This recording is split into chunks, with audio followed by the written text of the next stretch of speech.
Bu safar klient akamiz Namanganda Chust tumaniga o'rnataman degandi. Apparatlarimizni mashinaga ortib, yo'lga ham chiqib oldik. Bir aylanib Namanganga ham yetib keldik. Mashinadan apparatimizni tushirdik-da, ustakalarimiz bilan apparatimizni o'rnatishga kirishdik. Klient akamiz bitta bo'lmasam qo'shaloq bo'lsin degandi. Katta va kichik apparatlarimizni ikkalasini ham sotib oldik. Ushbu apparatlarimizni Chust tumanidagi yangi uchish domlarini yoniga o'rnatdik. Mijoz akamizga telefon orqali masofadan boshqarish funksiyalarini ham o'rnatib berdik.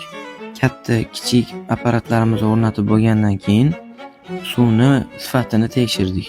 Suvimizni sifati, ko'rinishi, hamma narsasi Mijoz akamizga ma'qul keldi. Suvimizni narxini ham Mijozni aytgandek qilib to'g'rilab berdik. Apparatimizning narxiga keladigan bo'lsak, O'zbekiston bo'ylab yetkazib berish, o'rnatib berish xizmatlari ichida albatta servis xizmatlari ham mavjud. Katta apparatimizni $2800, kichkinasini esa $2500 ga baraka qilamiz.